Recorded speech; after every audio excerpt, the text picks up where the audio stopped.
It's Shawnee Hill. Welcome back to Talkin' Hockey.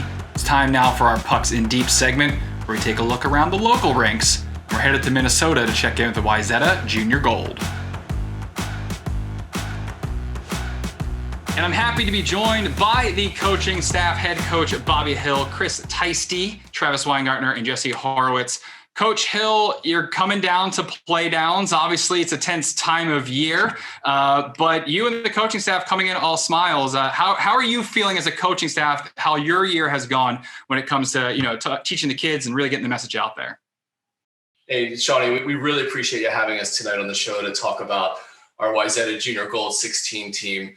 We just, this coaching staff, we just got off the ice over at the Plymouth Ice Center. We had an excellent practice tonight, a very, very feisty practice, which has us feeling good coming into the playgrounds, the playdowns versus Edina coming up here on Tuesday night. It's been a great season. We started very hot. We hit some adversity, as any good team will. And I think the ability to hit that adversity, we feel it, a little bit of pressure there, but I felt really good coming off the ice tonight, and I'm looking forward to hitting the ice in the playdowns, opening the rounds come Wednesday, or Tuesday rather. Yeah, you talk about the record there, 9-5-2 in league play, which is pretty decent given the level of competition you might face night in and night out. I'm sure a concern for the coaching staff is 7 of those wins come in January and February. March has been a little bit of a struggle. And, as the season kind of goes on, especially ones with a lot of the extra circumstances we've seen, over the past calendar year or so, it can be a little bit, sometimes it's a mental game or a physical game. Right now, what is your belief in your team being able to kind of rally and really hit their stride now? What are you kind of hanging your hat on that's the key factor for your team being successful going forward? I'm hanging my hat, Shawnee, on everything's accelerated in this season this year, and that's going to include our rebound. It's going to be accelerated, and we're going to come back and we're going to battle through, and I'm very happy and looking forward to the playdowns. And Coach Travis, I want to bring you in for this part of the discussion. They say defense wins championships, but we all know offense usually ends up on the highlight reel. Beginning of the calendar year, it seemed like the puck was finding the back of the net quite often. It seemed to have slowed of late. Do you think it's a series of bad breaks, or are there some tweaks that you'd like to see going forward that maybe will get the offense back in gear? Yeah, thanks a lot, Shawnee. I think we started out this season with excellent D-zone coverage. And I think we all had the belief that, the good defensive structure in the D-zone wins games. And we really did that. And then what complemented our success at the beginning of the year is that we've got a few snipers on our team. So it was not uncommon for us to see, some of our guys going down, bar downs, quick shots, far out, lots of toe drags, bringing it in close, dekes. But what we're seeing right now is we're seeing that these other teams, they're speeding up, they're ramping up, and they know that there's a lot of skill on that ice, so that they're hustling. I think really the focus for us right now is our forecheck, and to get gritty, get in that zone, get those dirty goals. If we can establish that forecheck with F1 crashing, just getting that pressure in right away, F2 being there to support, F3 in that high slot or strong side, I think we're going to win, because we have to get that pressure on. And the games that we've, the coaches just mentioned about where we've won and we had success are the ones that we're grinding it out for 45 minutes. We're getting low. We're starting that forecheck and we're hustling hard. And you'd be surprised if the more pressure you're putting on the defense there, causing a lot of turnovers, getting those greasy goals, as you mentioned, then more plays seem to open up. Is there one area in particular, once you're set up, once you kind of have offensive pressure, you kind of set up your system there, is there an area of attack you'd like to see more of a focus on? Or is it just kind of, once we get those turnovers, taking the high percentage plays? What would you like to see once you're kind of set up and you have your offense set and rolling on all cylinders? Yeah, that's a good point. I think what we're doing is we started out this season shooting from those high percentage areas, like in front of the net in the slots. I think we're kind of migrated out to the perimeters. So if we can get back into getting that puck to that high slot or that right in front of that net, I think that that's going to pay us dividends in the long run. So I'd like to see that tweak in our forecheck in the ozone. Coach Horowitz, I want to go to you actually off of that point to kind of give a little bit of the goaltending perspective of what it's like as a goaltender to kind of face an offense like that starts getting into the high traffic areas as opposed to sitting on the perimeter. How much difficult that is for a goaltender when it seems like the action's starting to get closer and closer to them? Absolutely, Shawnee, and thanks for having us. As you get deeper into seasons, teams really start to look for those greasy goals, right? They're crashing the net. They're starting to, really get on the toes of their skates. As a goalie, we have to push back against that. The natural inclination when you can't see through traffic is to back up onto the goal line. That opens up a lot of corners. And, even the taller goalies aren't able to even cover the entire low net. So I usually coach my goalies, and I've seen a great progression this year with Aiden, working with him throughout the season, really being able to telescope out, really press the play, finding his angles. Now that next step is when that crash comes, when that high traffic comes to the net, coming out, getting up on top of your paint, really using those players actually as part of the goaltending. So I always, get the kids looking at if there's a screen coming, get right up on the back of that screener. Don't shrink back and think you're going to be able to make a reaction save. There's not enough time when that puck gets tipped in close. So you actually want to, the very first thing you ever want to do as a goalie, especially in high traffic, is understand where the threats are. So take a look around left and right before the shooter really commits to a shot and understand where the threats are. That way you can hopefully push your rebound to a place they're not. But even if it does, where you're moving before they've even got the puck for a rebound, and you can close on them a little bit as opposed to shrinking back. That really will up the chance of you making a save you didn't even know you were going to make, because it's not a reaction. It just hits you because you are taking up the angle and taking up the space, so they can't get it up top or out to the corners. Yeah, similar, I guess, to like the highlight reel goals versus the greasy one. It's the result that matters. And so sometimes some saves look absolutely routine, or they end up feeling routine because you're doing the hard work to kind of establish your ice and get that presence. Aiden Teisty, facing all the shots, it's just his net there. He doesn't look over his shoulder or anything like that. But sometimes it's a bit of a mental grind. If Aiden's watching this, what do you want to remind him of, hey, like this is what's getting you when you're playing your best. These are the things that you're doing well. I'd say the biggest thing is getting out on top of that crease, challenging the shooters, whether it's a breakaway situation where you're ensuring your gap control so that, you're forcing the shooter to make a decision before you get back to the top of your crease. Or if it's in tight, you're closing up on them and forcing them again to make a decision. Now they can't dangle. Now they can't look back door because all of a sudden the goal is in their face. Right. And so he's found success throughout the season when he's being a little more aggressive, pushing the play out a little bit, not shrinking back, trusting the back door is closed by a defenseman. And we've really seen a great progression there, and the team overall trusting each other.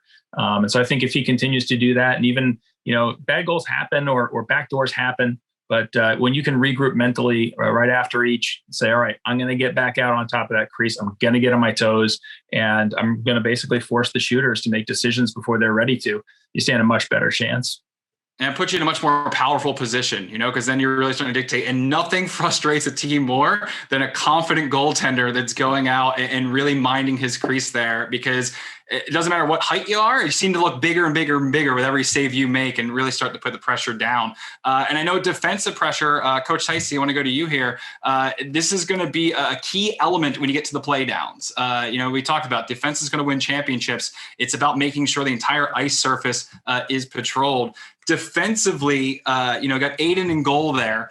He's going to be owning his blue just based on what Coach Horowitz said. Defensively, how do you tighten things up and ensure that as these battle rages on and you really have to start grinding down, that you're still playing a solid defensive system? Yeah, thanks, Johnny. Good question. I know early in the year we were doing a really good job of staying in our structure, keeping the play outside the house. And I think with a couple of the faster teams that we've played and the puck moving around, they've had a little bit of an adjustment to not chase, to be calm about that and make sure that they're staying in their structure and keeping stuff outside the house. And we really did see with the Maple Grove game, even though it didn't end up our way, we started to make things a lot tougher on them in the house. And we started to, really toughen up in there. And I think that's just what we need to do. It's, we talk about gritty goals on offense, and it's just about being tough and have that resolve on defense to know if there's a rebound, you got to clear it. You got to get your stick on their stick and don't let them around it. So I think they showed some of that in the game, and I think they're going to rally around that and be great in front of the net. So. Yeah, you talk about the front of the net area becomes a real battle. It comes down to compete level. I know you are confident that your squad, your decor back there has that compete level. Is there one thing that comes to mind? Do you think that if they can just rally around, if they're ensuring this one thing, that everything will kind of fall into place? Is it just, making sure to mark your checks? Is it sound positioning? Is it communication? What's the one thing, like, it's got to start here? This has to be the tip of our iceberg, knowing there's a solid foundation through the rest of the decor. I think you really hit on a couple of them. One is, staying in position, and communication is the other one, making sure, who's going to get the puck, who's staying back to cover the front, to make sure that they know they're all on the same page. And that includes the forwards too, when they're involved in that play defensively. I think that communication is key. And then beyond that is just the will to win, battles, the will to make sure their stick can't get to the puck, and just to be tougher in front of the net, tougher than they are. And Coach Hill, next one on the schedule, I have it correct here, is Edina. 1-1 record versus them this season. So it's kind of even at that point. I mean, one by the numbers, but two, it's going to be one game, and whoever takes this one gets the momentum going forward. And the other team's got kind of a hard hill to climb there, no pun intended. 2 wins to state, but you can't look ahead of that. It's all about puck drop versus Edina. What do you need at the start of that game to get things in the right direction?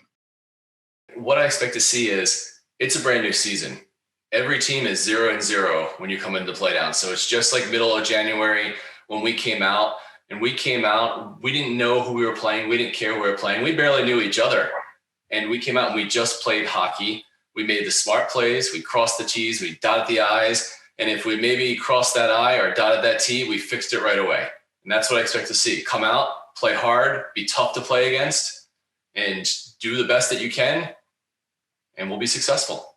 How's practice looked? Is there anything you're picking up there? Anything you want to see more so? Because, how you practice is how you play. So what's the skates been like? We had a great practice tonight at Pick. We were hustling, we were moving, we were scooting around. There was a lot of puck touches. We worked on some battle drills. The thing that I've noticed recently is that at the games, and we've had just limited amount of practice, but the team seems to be building some chemistry. We're starting to get that synergy. They're loose. They're having fun. Even at the last game, in between periods, in between the second and the third period, it was the first time when you looked around the bench, we were losing, but everyone was having fun. They were laughing. So to me, we're finally getting to that point. It's been a challenging year with COVID, with all the restrictions, everything out there. So these boys now, I think, are starting to peak, and they're starting to understand the amount of hard work and determination and hustle that it takes. In tonight's practice, it was an hour and 15 minutes. And I tell you, every one of them gave it 110%. And I think that's the mantra going into Edina is we're going to outwork them, and we're going to win by gritty goals down low. We're not going to give away too much, Shawnee, but I can tell you this, that we're going to continue to do what got us here. We're going to continue to make sure that when we're in our defensive zone, that they're not playing with 5 players. The high 5 takes out their defenseman, takes out 1, takes out 2. We may tweak a little bit. We may look for our breakout to be less of that stretch pass and maybe a little bit more of underneath, a little more interim passing, perhaps using that high 5 guy as our decoy. That's certainly something we'll be deploying. Edina, the next opponent coming up here, Coach Teisty here. I want to come to you on this one in particular. It doesn't really matter who's on the other side of the score sheet. You always want to beat your opponent. But when it's Edina, it seems to go to a little bit different level. It seems to cut it a bit deeper as it goes down. Can you take some of our viewers that might not be familiar with Minnesota hockey to explain what this is like from your perspective coming in facing off against Edina? I've had kids in the Wayzata program for a long time, and so it's always a good day when you can make the cake eater's job a little more difficult. My older son, last time he went to state was they beat Edina in an overtime game in playdowns. That was there. Aiden has a little bit of payback because we had an opportunity in their own tournament to beat 3 Edina teams back to back to win the championship. Unfortunately, they tied it up late and won in overtime. So he's still that's still bugging us a little bit. So we definitely want to get back in a meaningful game against him in that way. So it's going to be fun. And Coach Hill, I'll go over. I know you have an illustrious resume there, but you kind of want to start getting your own little Minnesota hockey legacy. What are you feeling going into this game against Edina, knowing kind of this history, knowing kind of the rivalry? How pumped are you to be able to perhaps put your own stamp on this chapter? Shawnee, it feels a lot like when I was with the Flyers youth program, the Philadelphia Flyers youth program. A few years ago in the state championships, we were playing against the Penguins, and that rivalry was amazing. You could feel it. It didn't matter whether it was first versus second for the championship, or if it was 12th versus 13th in the regular season in the middle of a non-COVID January. That intensity was there, and that's what I see with Edina and Wayzata. It was really cool. We started to have fans back into the games very recently, to look up there and see our amazing Wayzata fans. Some of the high school students coming out, getting dressed up, really getting into us, helping us out a ton by getting behind that Edina goalie and making his job just a little bit harder. That's why we play the games. It's exciting. You're right. I'm new to Minnesota, but I have learned one thing, and that's that when you're Wayzata, you certainly want to take down Edina, and Edina is going to have 3, 4, 5, 6, 7 different teams. They're all going to be able to skate fantastic. And it's a matter of working hard, gritty, get down. And as Coach Teisty said, we see Edina all the time. Anytime you can beat them, it's a good day. And we're going to have a good day on Tuesday night. I promise you that. Do we expect to see any lineup tweaks? Anything that you'd be willing to share of what we can expect when you fill out that lineup card? Certainly, Sean. We always publish the lines out there. We know what we see against Edina. We've slimmed down the defense a little bit, and we sped it up. And we're fortunate in that we have a roster that's 100% healthy right now. So we have our choices on how we want to deploy. And we're going to deploy a very fast defense, a very agile defense. And we're going to take some of our bigger players and we're going to put them up front. We're going to put them in the house. We're going to put them in the net. And they're going to cause the chaos in front of the Edina net. And our defense, while not as big, is still going to take care of business in front of the Edina net and get that puck up ice. It may be with their legs versus the stretch pass. It may be their legs. We're probably going to see more defensemen skating with the puck. And we're able to do that, Shawnee. This team can play any system that I ask them to do. And speaking of systems, big conversation coming into this year is, would teams adjust to the high five? Would they catch up to you? Would it not work out? You seem to have some confidence going into it. Why do you think it's going to end up being successful if you choose to go that route? Well, Shawnee, you can talk systems, you can talk X and O's, you can talk F1s, F2s, and defense and this, that, and other thing. But when it comes down to it, we're all playing on the 200 by 85. We're all playing to get that puck in the other net.